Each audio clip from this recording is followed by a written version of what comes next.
खाली मकान पार्ट 2। दोनों लाशों के बेहद बारीक मुआयने के बाद ये बात भी सामने आई कि दोनों में से किसी के कपड़े पर कोई लॉन्ड्री का निशान नहीं था। कपड़े या तो एकदम नए थे, यानी कि अभी पहली बार भी नहीं धुले थे, या वो कभी किसी लॉन्ड्री में भेजे नहीं गए थे। यानी लाशों की शिनाख्त का ये जरिया कारआमद साबित ना हो सका। फिर बिल्ली की बारी आई। प्रभुदयाल के आदेश पर बिल्ली के चारों पंजों के निशान इस प्रकार एक कागज़ पर उतारे गए जैसे किसी के फिंगरप्रिंट्स लिए जाते हैं। फ़ायदा? मैं धीरे से बोला। प्रभुदयाल ने सड़क पकाकर मेरी तरफ देखा। ये एक बेमानी ड्रामेटिक हरकत है जो तुम मुझ पर अपनी मुस्तैदी का रौब गालिब करने के लिए कर रहे हो। सब बिल्लियों के पंजे एक जैसे होते हैं। शायद ना होते हों, प्रभुदयाल ने जिद की। नहीं भी होते हों तो इससे तुम क्या फ़ायदा उठाना चाहते हो? अगर मुझे घटनास्थल मिल गया और वहाँ से भी बिल्ली के पंजों के निशान बरामद हुए तो मैं ये साबित कर सकूँगा कि यही बिल्ली वहाँ खून में चली थी। लेकिन जब घटनास्थल ही मिल गया तो बिल्ली की क्या अहमियत रह गई? बिल्ली के माध्यम से अगर तुम घटनास्थल तलाश कर सको तब तो कोई बात है, और बिल्ली के माध्यम से घटनास्थल की शिनाख्त तो बहुत ही ज़्यादा दूर की कौड़ी है। आज की रात में राजनगर में कोई 10-20 कत्ल हुए हों तो बात दूसरी है। मुझे तुम्हारे ऊपर भरोसा नहीं। कत्ल तो तुम ही ने करवाए हैं। हो सकता है केस को उलझाने के लिए और मेरी तफ्तीश को ज़्यादा से ज़्यादा पेचीदा बनाने के लिए तुम 10-20 कत्ल भी करवा दो। उसके उस जवाब ने मुझे खामोश कर दिया। मैं अपने ही एक कैरेक्टर के सामने लाजवाब हो गया। पाठक साहब, मेरा दिल गवाही दे रहा है कि मुझे कामयाब देखना तुम्हें रास नहीं आएगा। अपने ग्लैमर बॉय सुनील का इमेज बनाए रखने के लिए तुम यही चाहोगे कि मैं इस केस को हल करने में कभी कामयाब ना हो सकूं। फिर मैं हथियार डाल चुका हूं तो केस में सुनील के कदम पड़े और वो हैट में से खरगोश निकालने जैसे जादूगरी के अंदाज में आनन फानन हत्यारे का गिरेबान थाम कर दिखा दे। यही चाहते हो ना? नहीं, मेरे मन में ऐसी कोई ख्वाहिश नहीं है। मैं चाहता हूँ कि तुम कामयाब होकर दिखाओ। तो फिर हवलदार जगदीश प्रसाद सिंह ही बने रहो और चुपचाप मेला देखो। एक बात और बताओ। पूछो। तुम ये किस आधार पर कह सकते हो कि कत्ल राजनगर में ही हुआ है और राजनगर में ही किसी स्थान में नदी में किश्ती उतारी गई थी? देखो, लाशों को किश्ती में डालकर बहाने का मुख्य उद्देश्य यही है कि किश्ती समुद्र में जाकर गिरे और वहीं लाशों समेत कहीं गर्क हो जाए। घाट से समुद्र ज़्यादा दूर नहीं, इसलिए वहाँ नदी का बहाव बहुत तेज़ था। यानी कि इस शहर में ही कहीं से नदी में छोड़ी गई किश्ती से ये उम्मीद की जा सकती है कि वो नदी के तेज बहाव के साथ बहती हुई समुद्र में जा गिरेगी। कृष्णा नदी तो सैकड़ों मील लंबी है। अगर किश्ती इस शहर से दूर कहीं बहाई हो गई होती तो वो बहती रहने के स्थान पर हो सकता था किनारे पे भी लग जाती। यानी कि तब उसके समुद्र में जा डूबने की गारंटी नहीं थी। आई सी। फिर इस बात की तरफ भी तवज्जो दो कि किश्ती नई है और अभी मुकम्मल तौर पर पानी से नम भी नहीं हुई है और कत्ल हुए भी कोई ज़्यादा अरसा नहीं हुआ। इन बातों का सामूहिक नतीजा मैं यही निकाल सकता हूँ कि लाशें नदी में बहुत लंबे फासले से बहती नहीं आ रही हैं। अगर लाशें पास ही कहीं से बहाई गई थीं तो फिर तो तुम जिधर से नदी बहकर आती है उधर की दिशा का वैसे ही मुआयना कर सकते हो। उस रास्ते में इलायची का पेड़ कहाँ है? ऐसे भी कर लेते हैं। पहले जरा बंसल लौट आए। इस बात की क्या गारंटी है कि हत्यारों का घटनास्थल कोई नदी किनारे का ही स्थान निकलेगा? इलायची के पेड़ ज़रूर थोड़े ही हैं और नदी किनारे ही हों। वे किनारे से खूब परे भी हो सकते हैं। हो सकते हैं, लेकिन कत्ल नदी के ही किनारे कहीं हुए हैं। क्यों?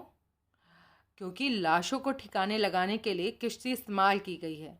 लाशें कोई मील 2 मील परे से किश्ती में लादने के लिए लाई गई हों, ऐसा मुझे मुमकिन नहीं लगता। अगर हत्यारा लाशों को किसी लंबे फासले से नदी की तरफ ला सकता था तो वह उन्हें कहीं और भी फेंक कर आ सकता था। फिर युवती के कटे हुए गले की तरफ ध्यान दो।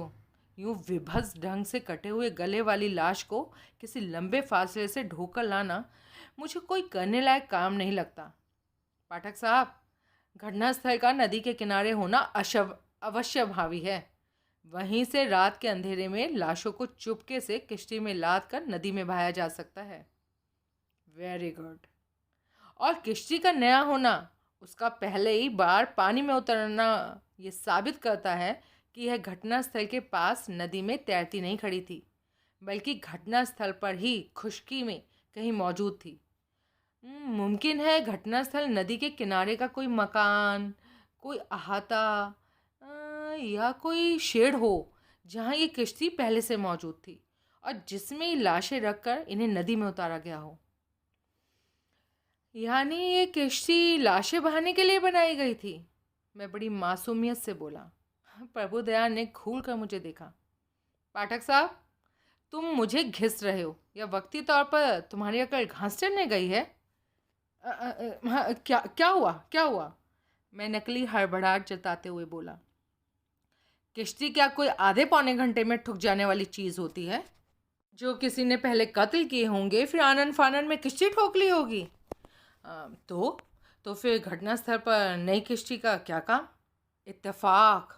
पहली संभावना तो यही है कि घटनास्थल पर नई किश्ती इत्तेफाकिया मौजूद थी, और दूसरी संभावना ये हो सकती है कि हत्यारे ने कत्ल का इरादा पहले से किया हो और लाशों को ठिकाने लगाने के लिए उसने पहले से किश्ती का इंतजाम किया हो। तीसरी संभावना ये हो सकती है कि कारपेंटरी और बोटिंग हत्यारे की हॉबी हो और उसने हॉबी के तौर पर एक किश्ती तैयार कर रहा हो, और जिस दिन किश्ती तैयार हुई हो उसी दिन ऐसा कुछ हो गया हो कि उसके लिए 2 कत्ल करना ज़रूरी हो गया हो, और उसने ये सोचकर लाशों को किश्ती में रखकर बहा दिया गया हो कि नहीं होने की वजह से अभी तो किश्ती को कोई पहचानता भी नहीं होगा। किश्ती पुरानी होने की सूरत में उसकी शिनाख्त हो सकती थी और मामूली कोशिशों से उसके मालिक का पता लगाया जा सकता था, या उसके माध्यम से मालूम किया जा सकता था कि किश्ती चुराने की सबसे अधिक सुविधा किसे थी। ओहो, आई सी। पाठक साहब, आपने एकदम नई किश्ती मेरे मत्थे मढ़ी है। इससे भी ये साबित होता है कि आप मेरा सख्त से सख्त इम्तिहान लेना चाहते हैं। यही किश्ती अगर मैंने आपके प्रेस रिपोर्टर की मौजूदगी में बरामद की होती तो इस पर दर्जन भर ऐसे शिनाख्ती निशान होते जो सबसे पहले केवल सुनील को दिखाई देते, और वह पुलिस से पहले किश्ती के मालिक के पास पहुंचा हुआ होता। क्यों, ठीक कह रहा हूं ना मैं? मैंने उत्तर ना दिया, मैं केवल मुस्कुराया। तब तक लेबोरेटरी के विशेषज्ञ अपने अपने काम से फारिग हो चुके थे। प्रभु दयाल ने लाशों को पोस्टमार्टम के लिए रिलीज कर दिए जाने का आदेश दे दिया। तभी बंसल वहां पहुंचा। मैं बड़ी कठिनाई से नगर के हॉर्टिकल्चर डिपार्टमेंट के इंचार्ज पीएन ओक से टेलीफोन पर बात करने में कामयाब हो पाया हूँ। वो इतनी रात गए यहाँ आने को तैयार नहीं थे सर, लेकिन अगर हम उसके यहाँ जाएं तो वो हमसे बात करने को तैयार हो सकता है। कहाँ रहता है? जी, जवाहर नगर में। यहाँ क्यों नहीं आता? जवाहर नगर कोई ज़्यादा दूर तो नहीं? जी, मर्जी उसकी। ठीक है, उसी की मर्जी से ही हम चलते हैं। मैं, प्रभु दयाल और बंसल मोर्गे की इमारत से बाहर निकले और जीप पर सवार हुए। मैं ड्राइविंग सीट पर बैठा। मैंने जीप जवाहर नगर की दिशा में दौड़ा दी। आकाश में घुमड़ते काले बादल और गहरे हो गए थे। हवा और तेज हो गई थी और अब उसमें बारिश की संभावना की सूचना देने वाली ठंडक पैदा हो गई थी। गुमशुदा पादरी का कुछ पता लगा? रास्ते में प्रभु दयाल ने बंसल से पूछा। अभी नहीं सर, लेकिन पूछताछ जारी है। मैंने नगर के लगभग सभी चर्चों की लिस्ट बना ली है और सब जगह आदमी भेज दिए हैं। कंट्रोल रूम से कुछ पता नहीं लगा? जी नहीं, किसी गुमशुदा पादरी की या किसी सूजन नाम की युवती के गुमशुदा होने की रिपोर्ट किसी ने दर्ज नहीं करी है सर। जीप के जवाहर नगर पहुंचने तक खामोशी रही। वहाँ मामूली भटकन के बाद हमें पीएन ओक का बंगला मिल गया। हम सब ने इस बात पर गहरी दिलचस्पी के साथ नोट की कि इत्तेफाक से ओक साहब ने अपने ही बंगले के कंपाउंड में इलायची का पेड़ उगा हुआ था और उसकी सौंधी सौंधी खुशबू से सारा कंपाउंड महका हुआ था। साहब, बंसल तनिक दबे स्वर में बोला, ये ओक भी किसी पेड़ का नाम नहीं होता? होता है, ओक बैलूत के पेड़ को कहते हैं, और मज़ेदार बात यह है कि इस पेड़ की लकड़ी अक्सर किश्तियाँ और पानी के जहाज बनाने के काम आती है। क्यों पाठक साहब? मैंने सहमति में सर हिलाया। कैसा इत्तेफाक है, नगर के पेड़ पौधों के इंचार्ज का नाम भी एक पेड़ पर ही है। प्रभु दयाल मुस्कुराया।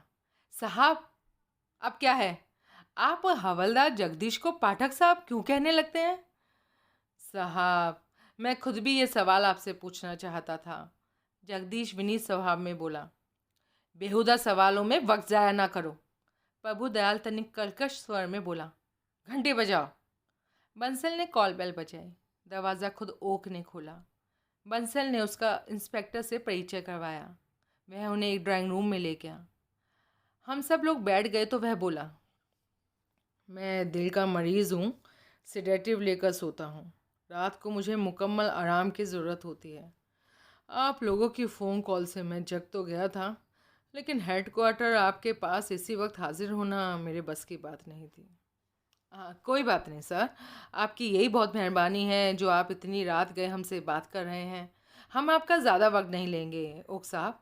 बात निहायत ज़रूरी ना होती तो हम कभी भी यूँ आपको डिस्टर्ब ना करते। बात क्या है? प्रभु दयाल ने उसे दोहरे कत्ल के बारे में बताया। अब ज़रा। प्रभु दयाल किश्ती में से बरामद हुई इलायची के पेड़ की नन्ही सी टहनी उसके सामने रखते हुए बोला, इसे देखिए और बताइए ये क्या है? ये तो इलायची के पेड़ की टहनी है। बाहर इलायची का पेड़ लगा हुआ है। आपने इसे हमारे कंपाउंड में से उठाया होगा, राइट? नहीं, हमने आपके कंपाउंड से इसे नहीं उठाया। हमने इसे ये टहनी वास्तव में एक सूत्र है जो एक हत्यारे की गिरफ्तारी की दिशा में बहुत महत्वपूर्ण रोल अदा कर सकता है। अच्छा, कैसे? हमारा मानना है कि जहाँ हत्याएं हुई हैं वहाँ आसपास कहीं इलायची के पेड़ हैं। आप नगर के हॉर्टिकल्चर डिपार्टमेंट के इंचार्ज हैं। आपको तो मालूम होगा कि नगर में इलायची के पेड़ कहाँ कहाँ उगे हैं। मुझे तो उन्हीं पेड़ों के बारे में मालूम होगा ना जो कि सरकारी प्रॉपर्टी हैं। अगर इलायची का कोई पेड़ किसी के अहाते में उगा हुआ हो, जैसे कि बाहर मेरे ही कंपाउंड में लगा हुआ है, तो उसकी मुझे क्या खबर होगी? आप इलायची के उन्हीं पेड़ों के बारे में बताइए जो कि सरकारी प्रॉपर्टी माने जाते हैं। ऐसे पेड़ तो नगर में कई जगह हैं। नेपियन हिल पर है, सेंटर पार्क में तो बहुत सारे हैं। आप किसी ऐसी जगह का नाम लीजिए जो कृष्णा नदी के किनारे पर हो सर। कौन से किनारे पर, पूर्वी या पश्चिमी? किसी भी किनारे पर। ओक सोच में पड़ गया। प्रभु दयाल बेचैन भाव से उसका मुंह देखता उसके दोबारा बोलने की प्रतीक्षा करता रहा। नदी के किनारे तो ऐसी दो ही जगह हैं। एक नदी से थोड़ा हटकर है और दूसरी एन नदी पर है। आप दूसरी जगह के बारे में बताइए प्लीज़। वो दूसरी जगह जॉर्ज टाउन के नाम से जाना जाने वाला एक इलाका है जिसमें कि मुग़लों और अंग्रेज़ों के ज़माने तक के पेड़ लगे हुए हैं। उनमें बहुत सारे इलायची के पेड़ भी हैं।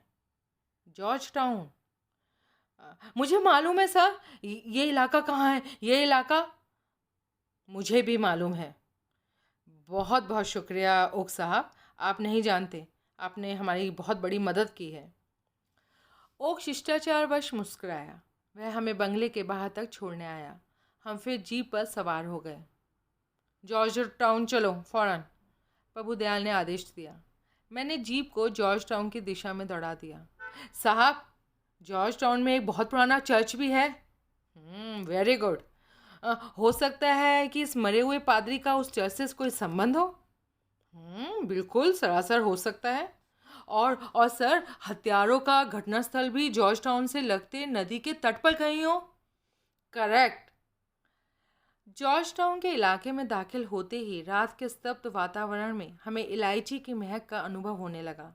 हवा और भी कई तरह की खुशबुओं से रची बसी हुई थी। इलाके में अलग अलग प्रकार के फूलों और फलों के पेड़ों की भरमार थी। मैंने नदी के किनारे एक स्थान पर जीप रोकी। इतनी रात गए पूछताछ के लिए? लोगों को सोते से जगाना मुनासिब नहीं होगा। कोई चौकीदार वगैरह ज़रूर होगा, उसे तलाश करो। बंसल ने सहमति में सर हिलाया। वह चौकीदार की तलाश में निकल पड़ा। थोड़ी देर बाद वह एक लगभग 50 साल के पहलवानों जैसे डील डॉल वाले आदमी के साथ वापस लौटा। साहब, ये इस इलाके का चौकीदार है धनी राम। यहाँ का बहुत पुराना आदमी है। धनी राम ने इंस्पेक्टर का अभिवादन किया। सारे इलाके में तुम इकलौते चौकीदार हो? प्रभु दयाल ने पूछा। हाँ साहब, एक छोटा सा इलाका है साहब, मैं अकेले बखूबी इतनी चौकीदारी कर सकता हूँ। आज रात इस इलाके में कहीं कोई असाधारण घटना तो नहीं घटी? असाधारण घटना जी? अ, कोई ऐसी बात जो अमूमन ना होती हो लेकिन आज हुई हो? ऐसा तो कुछ नहीं हुआ यहाँ आज सर। तुम यहाँ के रहने वाले हर शख्स को जानते हो?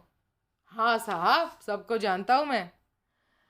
नदी के साथ साथ के मकानों की कतार में जो लोग रहते हैं उन सबको जानते हो? यहाँ के पक्के रहने वालों को तो जानता हूँ साहब। पक्के रहने वाले? क्या मतलब?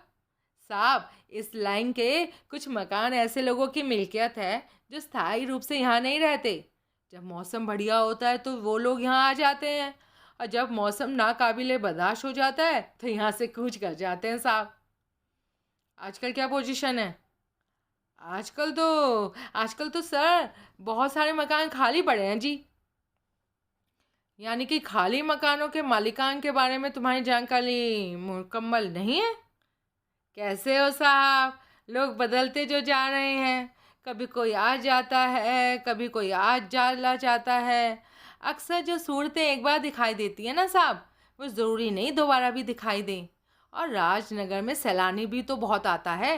लोग यहाँ आने वाले अपने रिश्तेदारों को, यार दोस्तों को भी तो यहाँ की चाबियाँ दे देते हैं। धनीराम, मकान मालिकों से तुम्हारी मुकम्मल वाकफियत ना सही, लेकिन मकानों से तो तुम पूरी तरह से वाकिफ़ होंगे। वो तो मैं हूँ साहब, आखिर 22 साल से इस इलाके का अकेला चौकीदार हूँ।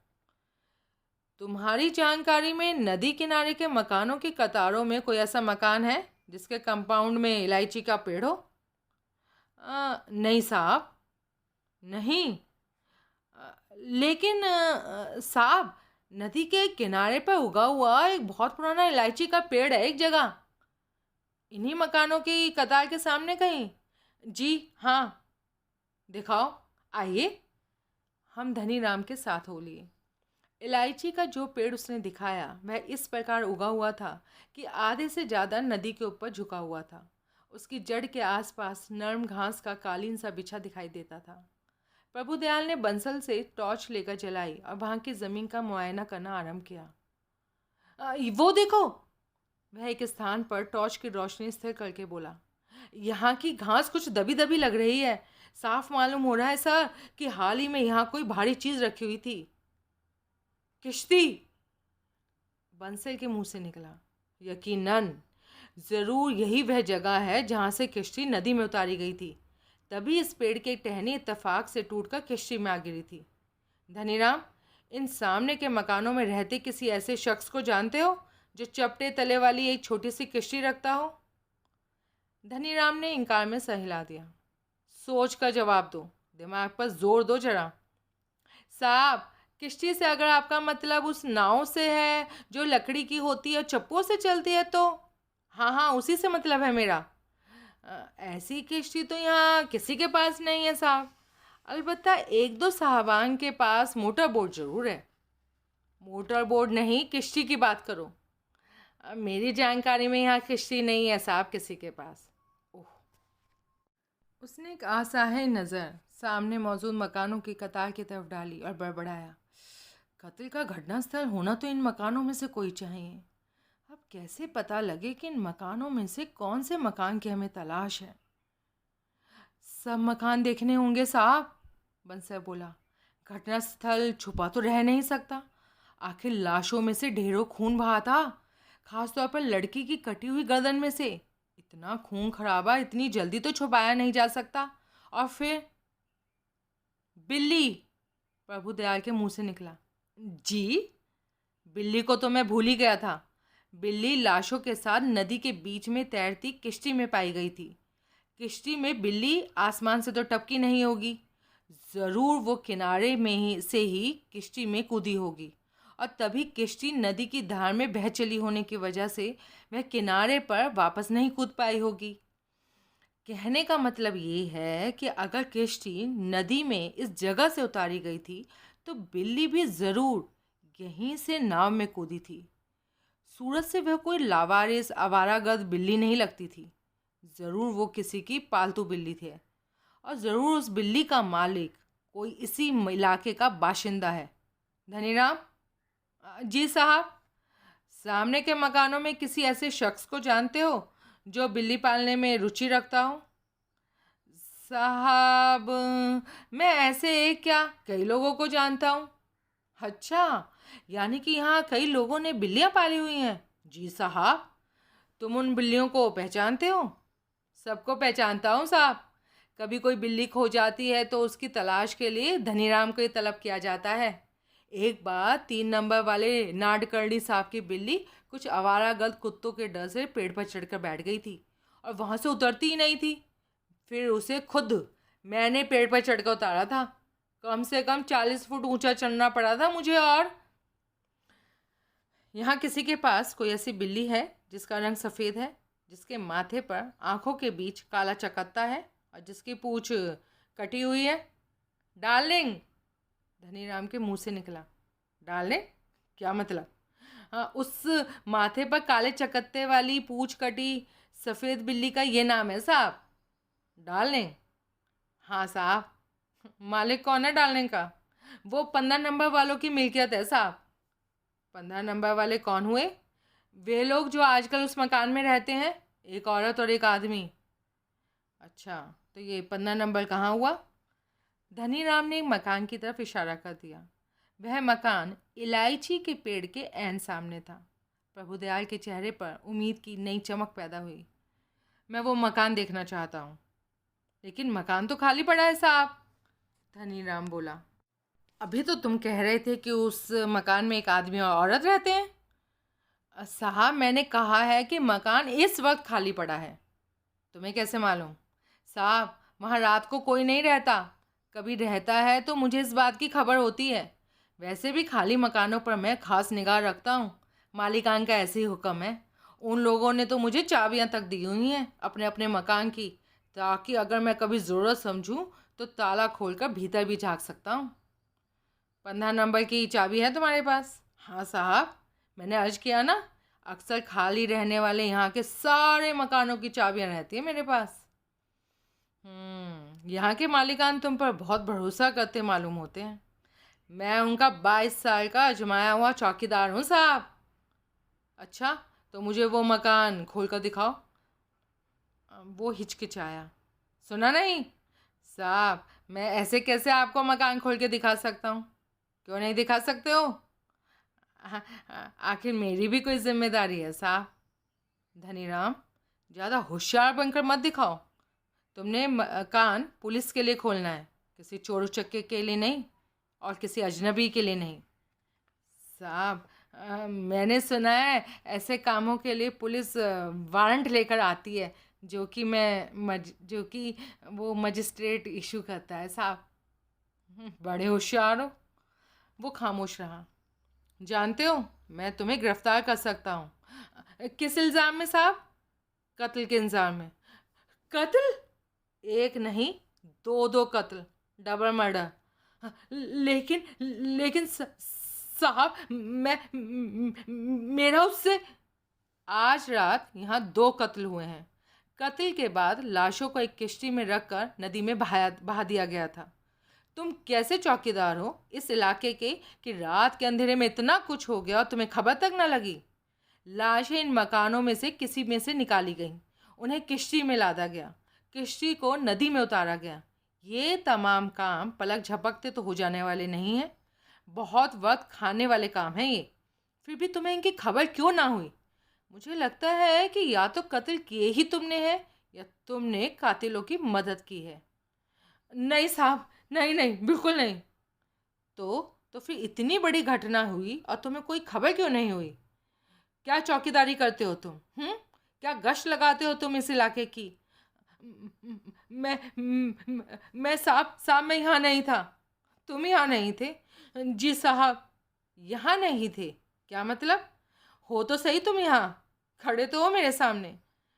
साहब, मैं आपके यहाँ पहुँचने से मुश्किल से 1 घंटा पहले ही लौट के आया हूँ। कहाँ से लौटे हो तुम? जी, तारकपुर से।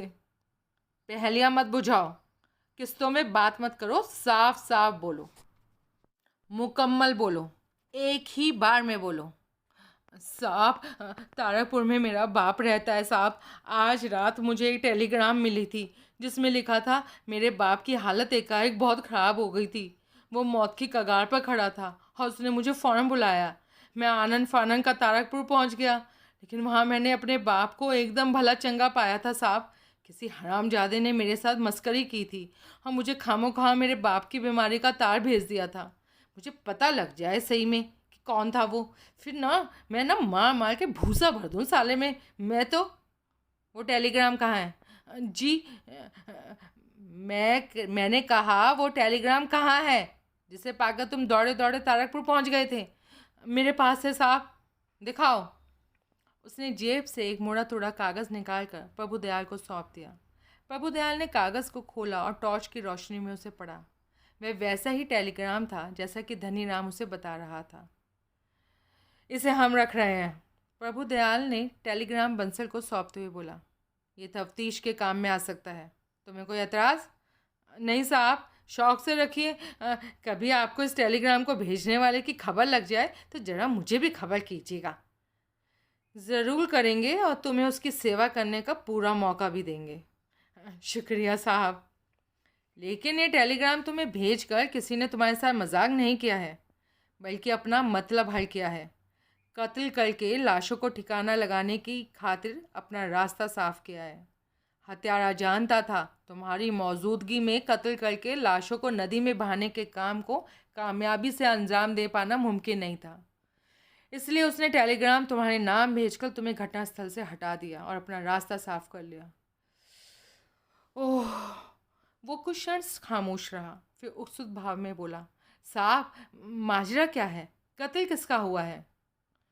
अभी नहीं मालूम, लेकिन लगता है कत्ल ज़रूर उस 15 नंबर वाले मकान में हुआ है जिससे तुम इस वक्त खाली पड़ा बता रहे हो। ओह, अब बोलो, तुम उस मकान का ताला हमारे लिए खोलकर पुलिस के साथ सहयोग की भावना दर्शाते हो, या मैं तुम्हें हत्या के संदेह में गिरफ्तार करूं? नहीं नहीं नहीं नहीं साहब, नहीं, बिल्कुल नहीं साहब। तो फिर मैं ताला खोलता हूँ साहब। गुड, जी, आइए आइए, मेरे साथ आइए। हम सब उसके साथ हो लिए। प्रभुदयाल ने एक बार आसमान की तरफ निगाह उठाई और फिर बड़बड़ाया, लगता है आज बारिश आकर ही रहेगी। सबने बड़ी संजीदगी से हामी भरी। 15 नंबर इमारत के सामने पहुंचकर धनीराम ने अपनी जेब से चाबियों का एक गुच्छा निकाला और उसमें से एक चाबी छाट कर इमारत के मुख्य द्वार पर जड़ा ताला खोल दिया। सब भीतर दाखिल हुए। प्रभुदयाल ने सर ऊंचा करके वातावरण में बसी गंधों को सूंघने की कोशिश की। खून की या बारूद की गंध तो नहीं आ रही है। धनीराम ने बिजली का स्विच ऑन किया। तुरंत भीतर प्रकाश फैल गया। प्रभुदयाल ने देखा कि वह एक बड़ा सा हॉल था जिसके कोने में से ऊपर को सीढ़ियां जा रही थीं। यहाँ रिहाइश की चुगली करने वाली कोई बात नज़र क्यों नहीं आ रही है? रिहाइश ऊपर की मंजिलों पर है साहब, ये मंजिल नीचे वाली नौकर चाकरों के लिए है, धनीराम ने बताया। ऐसा क्यों? किसी ज़माने में जब किशन नदी में बाढ़ आती थी तो पानी मकानों में घुसाया करता था साहब, इसलिए इन मकानों में ग्राउंड फ्लोर का इस्तेमाल ज़रा कम ही किया जाता है। अब यूँ बाढ़ का पानी नहीं आता? नहीं आता साहब, लेकिन परंपरा वही पुरानी चली आ रही है। मालिकान ऊपर रहते हैं और नौकर चाकर नीचे। यहाँ कोई नौकर चाकर है? नहीं। यानी कि वो पूछ कटी बिल्ली के मालिक जो स्त्री पुरुष यहाँ रहते हैं, उन्होंने कोई नौकर चाकर नहीं रखा हुआ? नहीं साहब। पक्की बात? जी साहब, बिल्कुल। वजह? अब वजह मैं क्या बताऊँ साहब, नौकर चाकर की ज़रूरत नहीं महसूस करते होंगे वो लोग। जरा नीचे के कमरे दिखाओ। धनीराम आगे बढ़ा। वह एक एक करके बंद दरवाजे खोलने लगा और भीतर की बत्तियां जलाने लगा। साइड के कमरे का दरवाज़ा खुलने पर बत्ती जलाने से पहले ही प्रभुदयाल के नथुने फूलने लगे। ताज़ा पेंट और लकड़ी के बुरादे की गंध आ रही है। तभी धनीराम ने बत्ती जलाई और सारे कमरे में रोशनी फैल गई। प्रभुदयाल की निगाह पैनी होते हुए सारे कमरे में घूम गई। वो एक बड़ा कमरा था जिसके सामने की दीवार में एक लगभग दीवार जितनी ही चौड़ी खिड़की दिखाई दे रही थी और उसमें से सामने बहती नदी का नज़ारा साफ किया जा सकता था। ये कमरा किस काम के लिए इस्तेमाल होता था? आजकल तो खाली ही है साहब, लेकिन पुराने मालिकान यहाँ कोई खेल खेला करते थे। कैसा खेल? वही साहब, वो वो क्या होता है साहब, वो अरे जिसमें एक बहुत बड़ी मेज पर रंग बिरंगी गेंदें रखी होती हैं और फिर जिन्हें लंबे डंडे की नोक की ठोकरें मारकर मेज के चारों कोनों में मौजूद छेदों में गिराते हैं, लुढ़काते हैं। हो बिलियर्ड।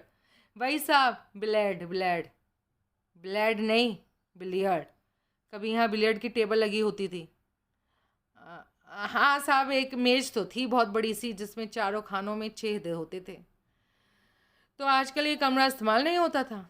मेरी जानकारी में तो नहीं होता था। क्या तुम्हारी जानकारी में आए बिना इस्तेमाल नहीं हो सकता था यहाँ? जी हो सकता था साहब, बिल्कुल हो सकता था। हो सकता था, हुआ है। प्रभुदयाल मेरी तरफ घूमा। पाठक साहब, किश्ती नहीं थी, अब पहली बार पानी में उतरी थी। ये कमरा इतना बड़ा है कि यहाँ पर किश्ती बनाई जा सकती थी और फिर खिड़की के रास्ते यहाँ से बाहर निकाली जा सकती थी। यहाँ के बंद वातावरण में बसी पेंट और बुरादे की गंध भी अपनी कहानी खुद कह रही है। मेरे इस नतीजे से आपको इत्तेफाक है कि जिस किश्ती में से लाशें बरामद हुई हैं उसे यहीं पर ठोका गया हो, यहीं बनाई जा सकती है। बिल्कुल है, मैं धीरे से बोला। शुक्रिया। इसका मतलब ये हुआ कि हत्यारे ने पहले ये तरकीब सोची थी कि वो लाशों को कैसे ठिकाने लगा सकता था और फिर कत्ल किया था। इसका आगे मतलब ये हुआ कि ये व्यक्ति जुनून के हवाले होकर किए गए कत्ल नहीं थे, ये बहुत सोच विचार कर किए गए कत्ल थे। This is a case of deliberate cold blooded murders. मैं जानबूझकर खामोश रहा। धनीराम, इस मकान का मालिक कौन है और कहाँ रहता है? साहब, इस मकान के मालिक एक बुजुर्गवार हैं साहब, जिनका मद्रास में भी एक बंगला है।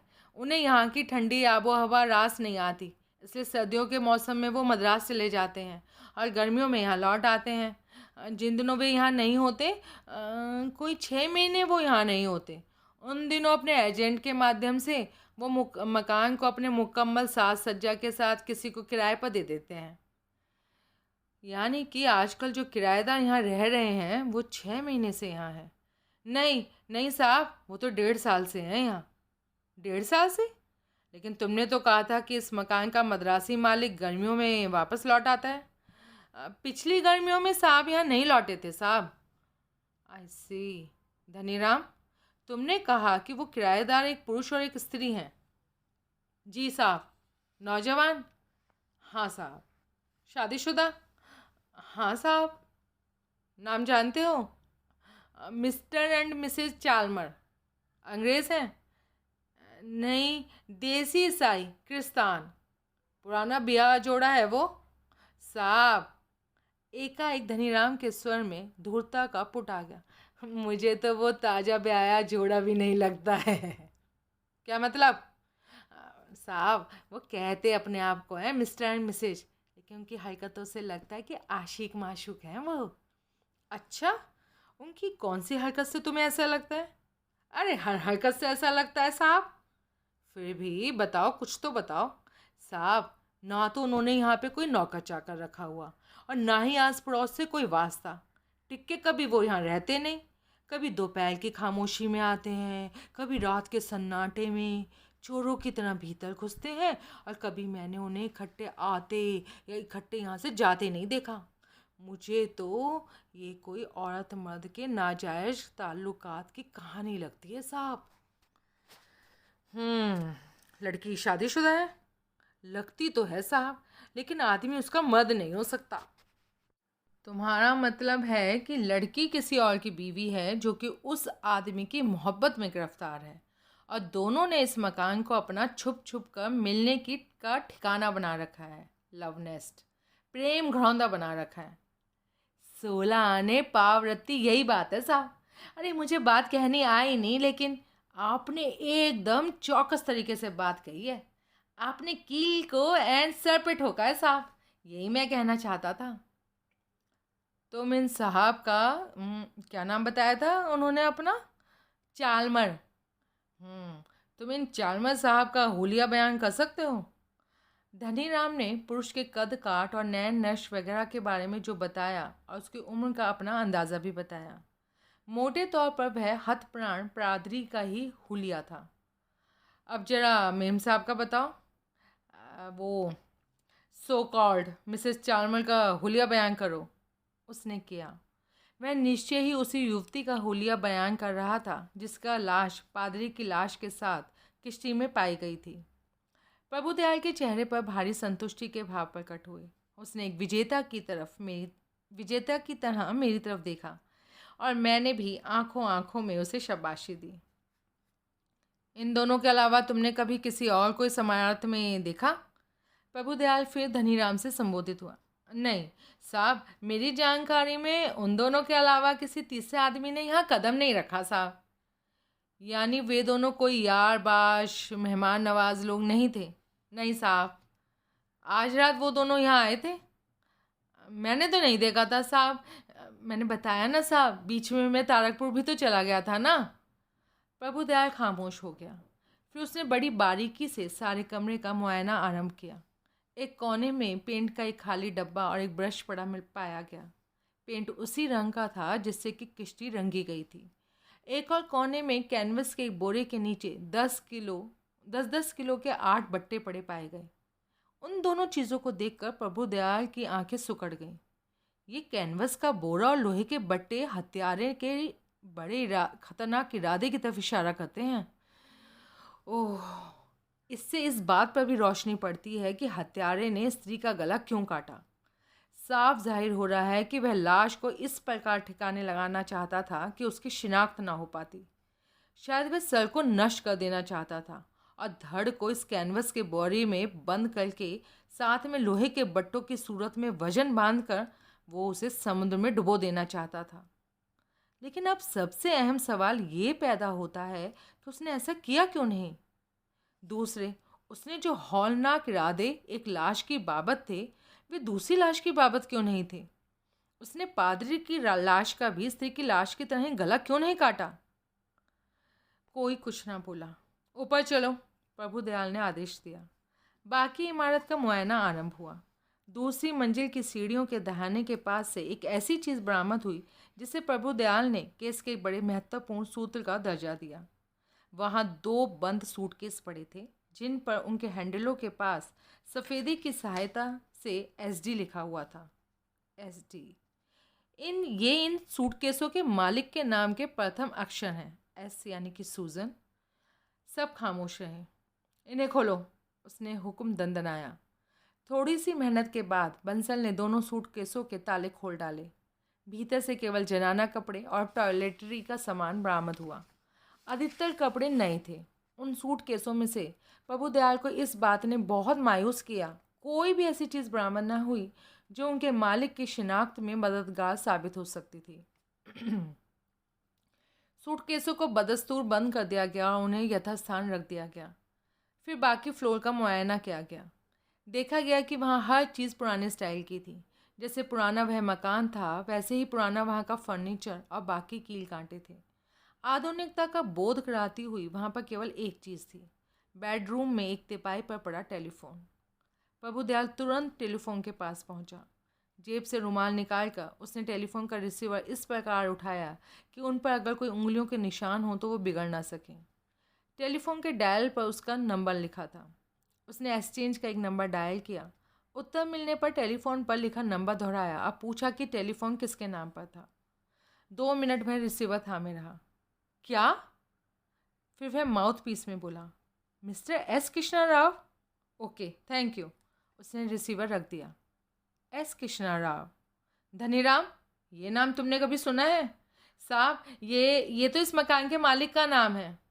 अच्छा, जो कि आजकल मद्रास में है? जी साहब। तुम्हें कृष्णा राव साहब का मद्रास का पता मालूम है? नहीं साहब।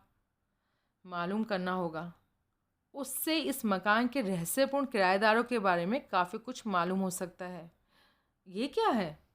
उसकी निगाह सजावट के तौर पर एक दीवार पर टंगे एक हथियार पर पड़ रही थी। इसे खुखरी कहते हैं साहब। धनीराम ने तुरंत अपना ज्ञान बढ़ाया। नेपाली गोरखा लोगों का परंपरागत हथियार है।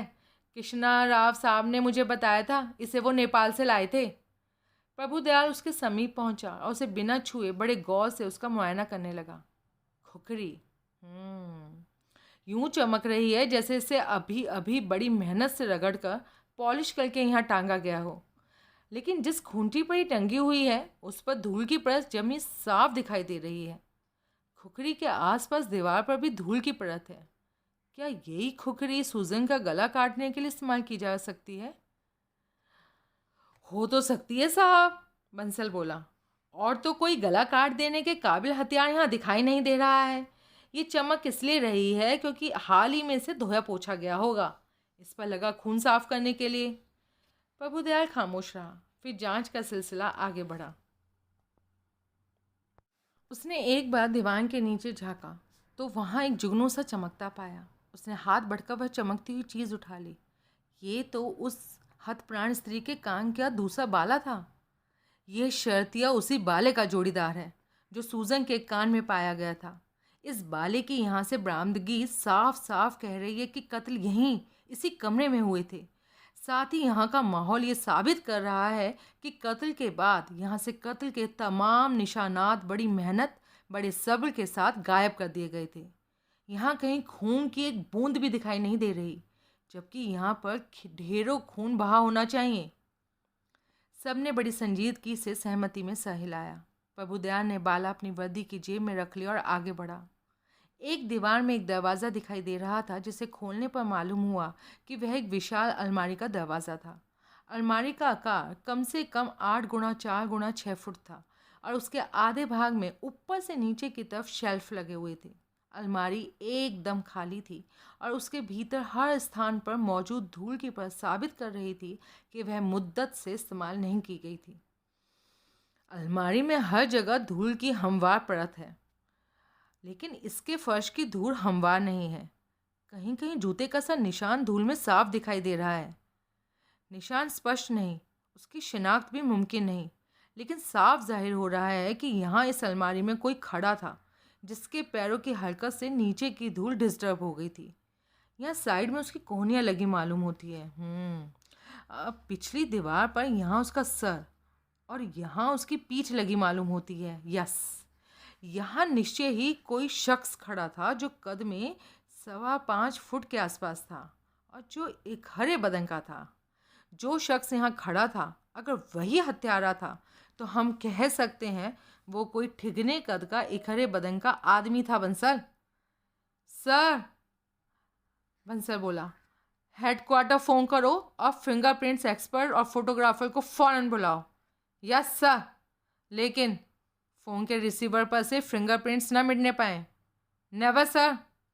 बंसल ने रिसीवर को रुमाल की सहायता से बड़ी सावधानी से उठाया और हेडक्वार्टर का नंबर डायल किया। दूसरी ओर से उत्तर मिला तो उसने प्रभुदयाल का आदेश दोहरा दिया। वह कुछ क्षण और सुनता रहा, फिर माउथपीस ढकता हुआ बड़े उत्तेजित स्वर में प्रभुदयाल से संबोधित हुआ। साहब, गुमशुदा पादरी का पता लग गया है। अच्छा? जिस एएसआई ने पादरी का पता लगाया है वो लाइन पर है। आप उससे फ़ोन पर बात करेंगे या मैं उसे यहाँ बुलाऊं? फ़ोन पर बात करवाओ। Yes sir. बंसल ने माउथपीस पर से हथेली हटाई और उससे बोला, काशीनाथ साहब से बात करो। उसने रुमाल लिपटा रिसीवर प्रभुदयाल के हाथ में थमा दिया। हेलो साहब, मैं काशीनाथ बोल रहा हूँ साहब। मेरी पूछताछ से मालूम हुआ है कि चर्च ऑफ सेंट माइकल का पादरी रेवेंडर डॉक्टर जोसेफ कॉटन रात को घर नहीं लौटा है साहब। अच्छा, तो ये चर्च कहाँ हुआ? लिटन रोड पर साहब। और इस चर्च का पादरी रेवेंडर डॉक्टर जोसेफ कॉटन गायब है। जी साहब, जैसा कि हुक्म हुआ था हम लोग नगर के हर चर्च में पूछताछ कर रहे थे। हम यहाँ पहुँचे थे तो हमारी मुलाकात पादरी की बीवी से हुई थी जो अपनी पति के लिए बहुत फिक्रमंद थी और जिसके ख्याल से उसका पति को अब घर पहुँच चुका होना चाहिए था। पत्नी को ये नहीं मालूम कि पति कहाँ गया था। नहीं साहब, वो बताकर नहीं गया था। इससे लगता है कि अपनी तरफ से उसका देल करने का कोई इरादा नहीं था। अपनी तरफ से वो शायद टाइम से ही घर लौटने का इरादा रखता होगा। अच्छा हुआ तुमने मुझे समझा दिया, वरना इतना कठिन नतीजा मैं कहाँ निकाल पाता। Sorry sir, sorry. तुम लिटन रोड पहुंचो, मुझे वहाँ सड़क के धाने पर मिलना ताकि तुम हमें चर्च का रास्ता दिखा सको। Yes sir. प्रभुदयाल ने रिसीवर बंसल को थमा दिया। बंसल ने रिसीवर बड़ी सावधानी से यथास्थान पर रख दिया। फिंगरप्रिंट्स एक्सपर्ट के यहाँ पहुँचने तक हम यहाँ रुकेंगे, प्रभुदयाल ने घोषणा की। सबने सहमति में सह हिलाया। साहब, मैं बोला, मैं आपकी एक बड़ी अहम बात की तरफ तवज्जो दिलाना चाहता हूँ। बोलो, प्रभुदयाल मुझे घूरता हुआ बोला। आप बिल्ली के पंजों में लगे खून को भूल रहे हैं। आपने उसके पंजों के प्रिंट भी बनवाए थे। अगर कत्ल यहाँ हुआ है तो बिल्ली भी खून में यहाँ चली होगी, लेकिन यहाँ तो खून के या बिल्ली के पंजों के निशान दिखाई नहीं देते। स्टूपिड, तुमने सोचा कैसे कि मैं कत्ल के केस से ताल्लुक़ रखती किसी भी अहम बात को भूल सकता हूँ? क्या मैंने पहले ही नहीं कहा था कि कत्ल के तमाम निशानात यहाँ से बड़ी मेहनत और बड़े सब्र के साथ गायब कर दिए गए हैं? सॉरी सर, सॉरी, लेकिन फिर भी बिल्ली के खून से सने पंजों का कोई निशान कहीं से बरामद हो सकता है। बिल्ली बहुत चंचल जानवर होती है और आसानी से किसी का भरोसा नहीं करती। यहाँ बिखरे खून में अपने पंजे डुबो चुकने के बाद वो यहाँ से भाग खड़ी हुई हो सकती है। वो यहाँ से भाग कर किसी और कमरे में छुपी हो सकती है। बाकी कमरों का भी मुआयना करो। तुरंत इंस्पेक्टर के हुक्म की तामील शुरू हुई। गलियारे में एक स्थान से बिल्ली के पंजे का वांछित निशान बरामद हुआ। तुरंत वो कागज़ निकाला गया जिस पर बिल्ली के चारों पंजों के निशान लिए गए थे। गलियारे के फर्श का निशान कागज़ के 4 निशानों में से एक से पूरी तरह से मैच करता पाया गया। अब शक की रही सही गुंजाइश भी खत्म हो गई कि कत्ल इसी इमारत में हुए थे। फिर हेडक्वार्टर से तकनीकी आदमियों के वहां पहुंचने से पहले बाकी इमारत की भी तलाशी ली गई और कोई कार आमद चीज़ बरामद ना हो सकी। ये नोट करने लायक बात है कि हम यह तो साबित करने में कामयाब हुए कि किश्ती इसी इमारत में नीचे बिलियर्ड रूम में बनाई गई थी, लेकिन इस काम में प्रयुक्त होने वाले बड़ईगिरी के कोई औजार हमें नहीं मिले और ना ही यहाँ से हमें रिवॉल्वर बरामद हुई है जिससे पादरी और सूजन को शूट किया गया था। बंसल, सवेरा होते ही तुम्हें वापस यहाँ आना है और इमारतों की इस लाइन के सामने नदी का जितना भाग पड़ता है उसके पानी को खंगालने का इंतज़ाम करना है। सुबह जिन आदमियों को यहाँ लेकर आओ उनमें एक गोताखोर भी हो। मुझे बड़ईगिरी के औजारों के और रिवॉल्वर के नदी में से बरामद होने की पूरी संभावना दिखाई दे रही है। हो सकता है नदी में से कोई ऐसी चीज़ भी बरामद हो जाए जो इस वक्त हमारी कल्पना से परे है। बंसल, नदी को फ़ौरन खंगाले जाने का इंतज़ाम इंतहाई ज़रूरी है, समझ गए? Yes sir. अब जाकर कुछ अड़ोसियों पड़ोसियों को जगाओ और उनसे बड़ी बारीकी से पूछताछ करो कि क्या रात को किसी ने इस इमारत से आती गोलियां चलने की आवाज़ सुनी थी या किसी ने इत्तफाकिया ही कोई ऐसी हरकत देखी हो जो गैर मामूली मानी जा सकती हो। साहब, मेरे हिसाब से इस वक्त लोगों को जगाना मुनासिब नहीं होगा। साहब, लोग खफा हो जाएंगे। होने दो। ठीक है साहब। वह क्या जानता था कि प्रभुदयाल पर तो उस केस को हल करने का जुनून सवार था। आखिर उसका मान सम्मान दाव पर लगा हुआ था। मैं अभी यहाँ से चला जाऊँगा। यहाँ से पूछताछ से कोई नतीजा हासिल हो तो सीधे हेडक्वार्टर मेरे पास पहुँच जाना। Yes sir. बंसल वहाँ से बाहर निकल गया। तभी फिंगरप्रिंट्स एक्सपर्ट्स और फोटोग्राफर वहाँ पहुँच गए। प्रभुदयाल ने उन्हें आवश्यक निर्देश दिए। फोटोग्राफर को अलमारी के भीतर से फिंगरप्रिंट्स उठाने के लिए खास तौर से कहा और फिर हम सब वहाँ से विदा हो गए। प्रभुदयाल के निर्देश पर मैंने जीप लिटन रोड की तरफ दौड़ा दी। हमारा अगला पड़ाव लिटन रोड पर स्थित वह चर्च था जहाँ से पादरी गायब हुआ था। जो भाग दौड़ इंस्पेक्टर प्रभुदयाल कर रहा था वह कोई ऐसा ही शख्स कर सकता था जिसकी आन बान दाव पर लगी हो। प्रत्यक्षतः अपने आप को सुनील से ज़्यादा काबिल साबित करने की कोई कोशिश वह उठा नहीं रखना चाहता था।